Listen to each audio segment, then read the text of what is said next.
శ్రీ సాయి కథ మొదట వేప చెట్టు క్రింద మొదలైంది. అక్కడి నుంచి కథ మొదలై తర్వాత ఆయన పర్యటనలు ఎందుకు చేశారో మనకు కేవలం తెలుసు, పూర్తి వివరాలు కాదు. ఔరంగాబాద్ జిల్లాలోని పైఠాన్ ప్రాంతం పూర్వం ప్రతిష్టానపురం అని పిలువబడింది.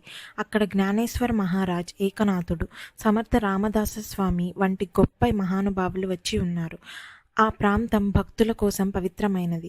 ఒకసారి ఆ గ్రామానికి చెందిన చాంద్ పాటిల్ అనే భక్తుడు తన గుర్రం కోల్పోయాడు. 2 నెలలు వెతికినా గుప్పెనీ లేదు. చివరికి గుర్రాన్ని భుజానికి వేసుకొని దారిలో ఏలగంగ నది ఒడ్డుకు వెళ్ళాడు. అక్కడ మామిడి చెట్టు క్రింద ఒక ఫకీరు కూర్చొని కనిపించాడు. ఫకీరు నవ్వి, నీ గుర్రం ఎందుకు మోస్తున్నావు అని అడిగాడు. చాంద్ పాటిల్ తన గుర్రం పోయిందని చెప్పగానే, ఏ ఫకీరు, నీ గుర్రం నది ఒడ్డునే ఉంది, వెళ్ళి చూసుకో అన్నారు. చాంద్ పాటిల్ వెళ్ళి చూసింది. అతని గుర్రం అక్కడే మేయిస్తూ ఉంది. అప్పుడే అతనికి ఫకీరు సాధారణ వ్యక్తి కాదని అర్థమైంది. తన గుర్రాన్ని తీసుకొని మళ్ళీ ఫకీరు దగ్గరికి తీసుకువెళ్ళాడు. ఫకీరు మొదట పొగాకు నలిపి చిలం గొట్టం సిద్ధం చేశాడు. తన వద్ద ఉన్న చిన్న పిండి నేలపై వేసి కొట్టాడు. అప్పుడు బుడబుడా నీరు వెలువడింది మరియు చిట్కాగా ఒక నిప్పుకొచ్చింది. అంతా చూసి పాటిల్ ఫకీరు శక్తిని గమనించి తన ఇంటికి ఆహ్వానించాడు. రేపు వస్తాను, నీవు వెళ్ళు అని ఫకీరు చెప్పాడు. మరునాడు ఆయన పాటిల్ ఇంటికి వచ్చి భిక్ష చేశాడు. కొంతకాలం ఆయన ఏలగంగ దగ్గర ఉన్న తోపులలో మకాము చేశాడు. ఆ సమయం గుర్తుగా ఇప్పుడు అక్కడ ఒక సాయి మందిరం ఉంది. అతను పాటిల్ కుటుంబంతో స్నేహం చేసుకుంటూ కొన్ని సందర్భాల్లో స్వప్నాల ద్వారా ముఖ్యమైన ఆదేశాలు ఇచ్చేవాడు. తన మేనల్లుని వివాహానికి వెళ్ళినప్పుడు కూడా షిరిడీకు వచ్చి పాల్గొన్నారు. అప్పుడు షిరిడీ పొలంలో ఉన్న ఖండోబా ఆలయానికి దగ్గర బండ్లన్నీ ఆగాయి. అతను అందరితో పాటు బండి దిగడం చూసిన పూజారి మహల్సాపతి యా సాయి అని ఆహ్వానించాడు. అంతలో ఎవరికీ తెలియకుండా షిరిడీ నుంచి ఫకీరు వెళ్ళిపోయాడు. ఆ తర్వాత సాయి కూడా షిరిడీలో స్థిరపడ్డాడు. అతని షిరిడీకి రావడం లోకంలోని అందరి కళ్యాణం, శాంతి కోసం అని భక్తులు విశ్వసించారు. మహల్సాపతి ఫకీరు మహాత్ముడని తెలుసుకొని తన మిత్రులకి పరిచయం చేశారు. వారు నిత్యము ఆయనను దర్శించేవారు. పేదవాడైన మహల్సాపతి వెంటనే భిక్ష అవసరమైన వస్తువులు సమకూర్చేవాడు. ఒకసారి పాటిల్ తన భార్యతో బాబా వద్దకు వచ్చారు. సాయి లేచి నిలబడి వారిని ఆదరించారు. భార్య బయాజీబాయి మొదటి చూపులలోనే బాబాపై భక్తి శ్రద్ధ చూపించేసింది. ఆమెను భిక్ష పెట్టకుండా గౌరవంగా చూసుకోవాలని నిశ్చయించింది. ఆ రోజులలో సాయిని చూచిన తాత్యా బాబా ఇలా చెప్పారు. సాయి షిరిడీకి అడుగుపెట్టినప్పుడు 6 నుండి 7 సంవత్సరాల వయసు ఉండేది. ఆయనకు ఒక స్థిర నివాసం ఉండదు. కొంతకాలం వేప చెట్టు క్రింద ఉండి జీవించారు. వయసు సుమారు 18 నుండి 19 సంవత్సరాలు. సన్నని మీసం, ఆకుపచ్చ కఫ్ని, ఆకుపచ్చ తలకట్టు ధరించేవారు అని చెప్పారు. రామగిరువ ఇలా వర్ణించారు. జుట్టు నడుము వరకు పెరిగి ఉండేది. చేతిలో సటక, చిలింగొట్టము, అగ్గిపెట్ట ఉండేవి. గ్రామంలో నిత్యం భిక్ష చేసేవారు. ఆ రోజులలో ఆయన రోగులకు కూడా సహాయం చేశారు. కొన్ని సందర్భాల్లో మందులు ఇచ్చి అవసరమైతే స్వయంగా చికిత్స చేశారు. ఉదాహరణకు ఒక రోగికి మందిచ్చి సూదులతో చికిత్స చేసి వ్యాధి తగ్గించారు. మరొక రోగి కుష్టు జ్వరం వచ్చిందని ఆయనను ఒక పాము ఇచ్చి ఆయనకు చికిత్స చేయించారు. కానీ ఆ వ్యక్తి బాబా చెప్పిన నియమాన్ని ఉల్లంఘించాడు. దీంతో వ్యాధి తిరిగి వచ్చినందున బాబా అతనికి ఇక మందులు ఇవ్వలేదు. అప్పటి నుండి సాయి రోగులకు మందులు ఇవ్వడం మానించారు. కేవలం ఊది ద్వారా సహాయం చేయడం కొనసాగించారు. ఈ విధంగా ప్రారంభకాల సాయి జీవితం, తపస్సు మరియు రోగులకై ఆయన సహాయం సులభంగా చెప్పాను. సాయి చరిత్ర మొదటి దశ. సాయి ప్రారంభ జీవితం షిరిడీలో ఇలా సాగింది.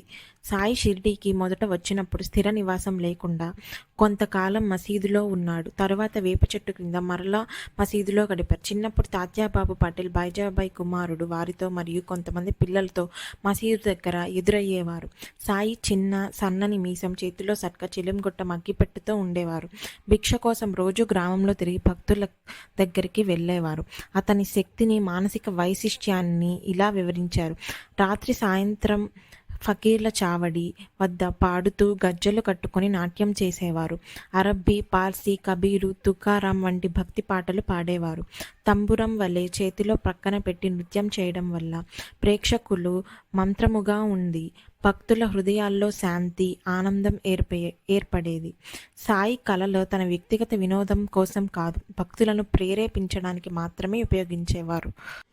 బాబా చిన్నప్పుడు ఎక్కడ జన్మించారు, ఎవరు తల్లిదండ్రులు, మొదటి గురువెవరు అనే విషయాలు ఖచ్చితంగా తెలిసి ఉండవు. కొన్నిసార్లు ఆయన వెంకూస అనే గురువును సేవించా అని చెప్పారు. కానీ దీని ఆధారంగా చెప్పిన కథ పూర్తిగా నిజమని చెప్పలేము. సాయి షిరిడీలో స్థిరంగా ఉండకముందు కొంతకాలం వేప చెట్టు క్రింద తపస్సు చేశారు. ఆ సమయంలో ఆయన వయసు చిన్నవాడే అయినప్పటికీ ఆ తపస్సు వల్ల మహాత్మత్వం మరియు శక్తులు ప్రాప్తించాయి. సాయి తన గురువును పూర్తిగా సేవించేవాడు.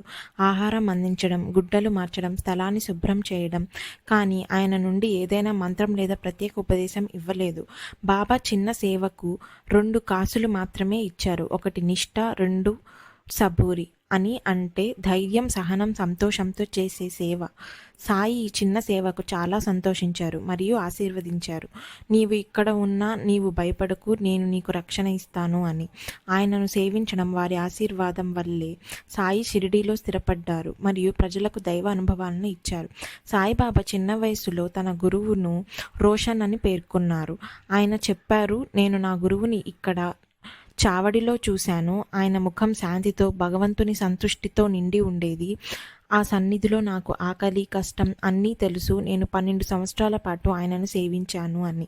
సాయిబాబా గురువుని సేవ చేసినందుకు దేవత్వ శక్తులు పొందారు మరియు తర్వాత షిరిడీలో ప్రజలకు అనుభవాలను అందించారు.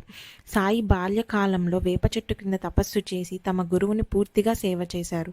భక్తుల కోసం శక్తులను పొందారు. ఆయన జీవితంలో ముఖ్యమైన విషయం ఏంటంటే ధైర్యం, సహనం, సేవలో శ్రద్ధ.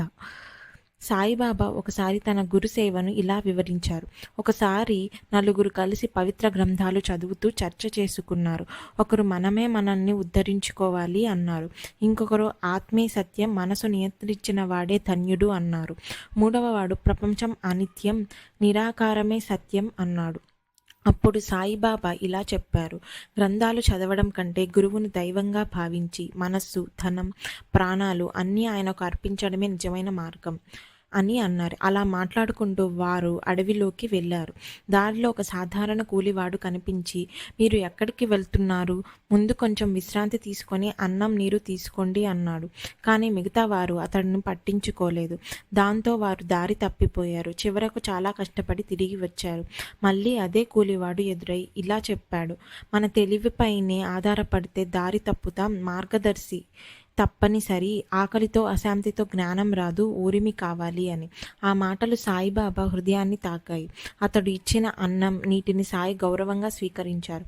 అప్పుడే ఆ కూలివాడు గురువుగా మారి ఇలా అన్నాడు, నన్ను పూర్తిగా విశ్వసిస్తేనే గమ్యం చేరుతావు, నన్ను అనుసరిస్తావా అని. సాయిబాబా వెంటనే నమస్కరించి ఆయనను గురువుగా అంగీకరించారు. మిగతా వారు మాత్రం వెళ్ళిపోయారు. వారు జీవితంలో దారి తప్పారు. గురువు పరీక్ష అంటే కఠిన సాధన. తరువాత గురువు సాయిబాబాను బావిలో తలక్రిందులుగా వ్రేలాడదీశారు. నీరు తాకని స్థితిలో 5 గంటలు అలా ఉంచి వెళ్ళిపోయారు.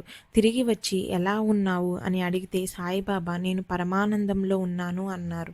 అప్పుడు గురువు ఎంతో సంతోషించి సాయిని కౌగిలించుకొని నీవు నా శిష్యుడివి అని అంగీకరించారు.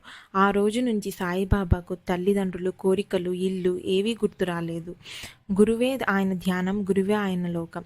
సాయిబాబా తల కింద పెట్టుకునే ఇటుకను గురించి ఇలా చెప్పారు, ఇది నా గురు ప్రసాదం, దీని సహాయంతోనే నేను ఆత్మని ధ్యానించాను అని. సాయిబాబా జన్మతః పూర్ణుడైన లోకానికి ఆదర్శంగా గురుసేవ చేశారు. గురువు పేరు ఒక్కొక్కరికి ఒక్కోలా చెప్పారు, వెంకూస, రోషన్ షా ఇలా. కారణం ఏంటంటే గురు కులమతాలకు అతీతుడు అని చెప్పడానికే.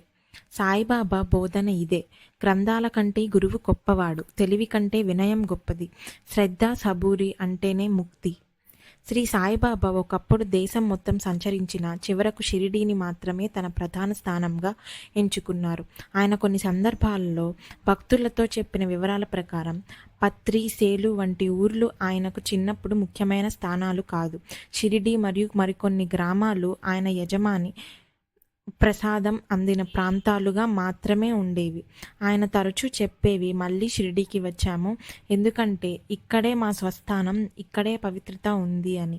షిరిడీ అచ్చట పెద్ద నగరంగా సిరి సంపదలతో అందమైన తోపులు, పండ్ల చెట్లు, విధులు ఉండేవి. స్థానికంగా భక్తులు, సంపన్న వ్యాపారులు, మహాభక్తులు ఉండేవారు. ఇదే కారణం సాయిబాబా మళ్ళీ షిరిడీలోనే స్థిరపడ్డారు. గమనించవలసిన ముఖ్యాంశం ఏమిటంటే ప్రతి గ్రామంలో పుట్టి, సేలు వద్ద పెరిగి షిరిడీ చేరారని చెప్పే కథలకు ఏ నిజ ఆధారం లేదు. సాయిబాబా చెప్పినవే నిజం. షిరిడీ అనాదిగా పవిత్ర స్థానం మరియు పూర్వీకుల నివాసం, అందుకే ఇక్కడ స్థిరపడ్డాను అని. దీని వలన షిరిడి మహాపుణ్యక్షేత్రంగా మారి తర్వాత కూడా భక్తులు అనేక సార్లు ఆయన దర్శనం కోసం వచ్చారు. సాయిబాబా షిరిడిని తన ధ్యాన సేవ స్థిర నివాసం కోసం ఎంచుకున్నారు. ఇతర గ్రామాల పూర్వకాల నివాసాలే ఆయన కథలో అడ్డంకి కాదని, షిరిడి పవిత్రతను భక్తులను చేరడానికి కేంద్రంగా చూశారు. ఓం సాయిరాం.